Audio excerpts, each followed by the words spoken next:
Hello. NATO didn't support Trump.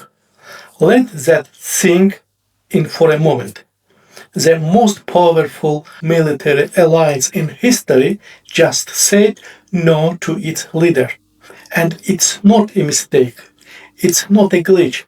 It didn't happen because of one bad meeting or a missed phone call. What we are seeing right now is a result. It's the final stage of the process that started years ago. It started when Trump asked one simple, dangerous question. Why are we even doing this? He didn't just question a policy. He questioned the foundation. He shook the house to see if it would fall. But here is the truth. This isn't just about Trump's personality. And it's definitely not just about Iran. It's much, much bigger.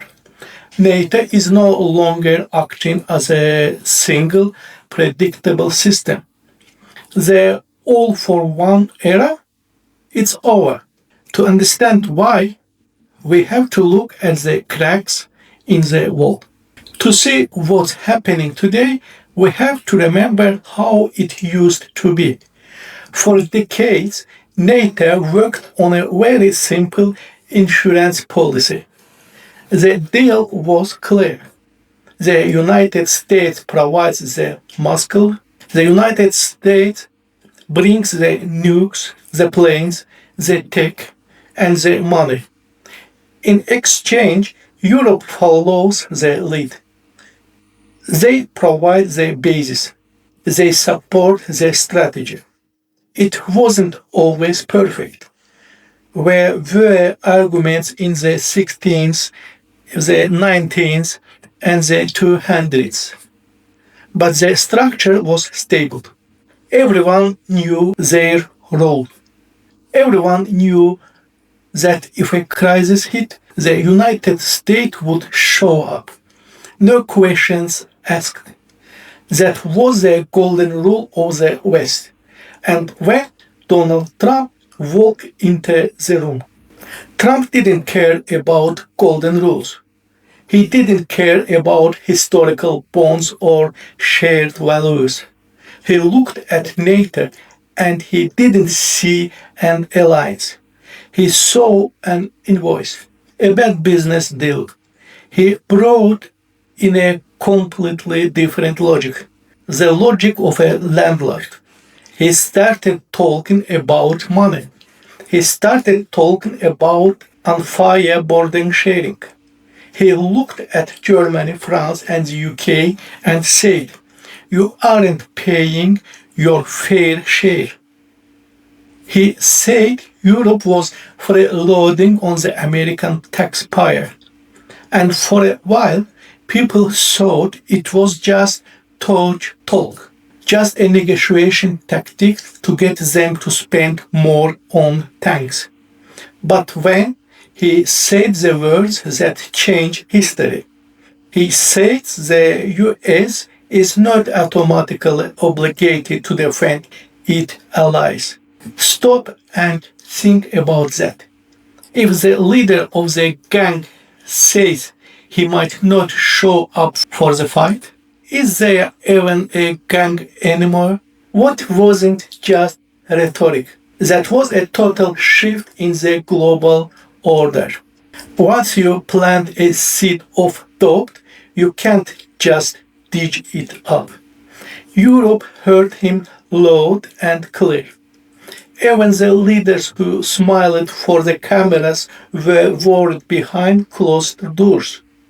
Because once the idea of conditional support is out there, everything changes.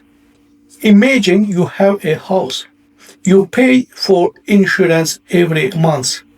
When one day the insurance company says, maybe we will pay if your house burns down. Maybe we won't. Depends on how I feel that day. What do? You don't just sit there. You start looking for a new insurance company. Or you start building your house out of bricks that don't burn. That's exactly that Europe did. A quiet shift began. It wasn't a loud breakup. It wasn't dramatic. But it was deep. It was strategic. European leaders realized they couldn't bet their entire future on a phone call to Washington because they didn't know who would pick up the phone in 4 years. So, Europe started working on strategic autonomy. That's fancy way of saying we need to be able to fight without the US. They started talking about a European army, strengthening their own defense industry, and making deals with each other that didn't involve the Pentagon. This wasn't a goodbye to NATO, but it was the end of blind alignment. Europe decided to grow up. They decided that if the United States was going to be transactional, Europe had to be calculated. They stopped being followers and started being players. And that brings us to the mess we have today. Now, look at the situation with Iran. Trump is back and he's using his familiar style: high pressure, fast moves, strong positioning. He is calling on NATO to stand together. He wants a unified front to squeeze Tehran. He expects the old automatic support. But here is the contradiction. Trump is appealing to NATO as a tool, but he is the one who weakened that tool. You can't spend years saying the alliance is obsolete and then get mad when the alliance doesn't work perfectly for you. Europe is in a different place now. They aren't the same little brothers they were 20 years ago. They have already adjusted their thinking. They don't react to Washington's comments automatically. Now they ask a much harder questions. Is this actually good for Europe? For the United States, Iran is a problem on the other side of the world. It's a chess piece in a big game of geopolitics. But for Europe, Iran is right next door. For a leader in Berlin or Paris, a war in the Middle East isn't just a headline. It's a direct threat to their streets. They see three massive risks. First, the refugee crisis. If the Middle East explodes, millions of people will move toward Europe, not toward America. Second, energy stability. Europe's economy lives and breathes on stable oil and gas. A conflict in the Persian Gulf could crash their entire economy in a week. Third, security. They are within range of the fallout. So when Trump says, let's go, Europe says, wait, not because they are weak, not because they like the Iranian regime, but because they are no longer willing to act on impulse. They won't set their own house on fire just because Washington has a match. This is the delayed effect. Decisions made years ago, the tweets, the threats, the America First speeches are producing their real results today. The system is broken because the trust is gone. And trust is the only thing that makes an alliance work. In the old days, everyone believed the US had their back. Now, everyone is checking their own exits. The real question isn't why didn't NATO support Trump on Iran? The real question is, can NATO even function as a simple team anymore? And the answer is a very uncomfortable. Maybe not. The alliance still exists on paper. The buildings are there. The soldiers are there. But the heart of the system, the shared vision, is cracking. Inside NATO, you have different interests, different risks, and different ideas about what the future looks like. There is one more thing that the American media almost never talks about. Alliances are a two-way street. If the US wants Europe to help in the Middle East, Europe expects the US to help in Europe. And for Europe, the biggest threat isn't Iran, it's Russia. This is where the balance breaks.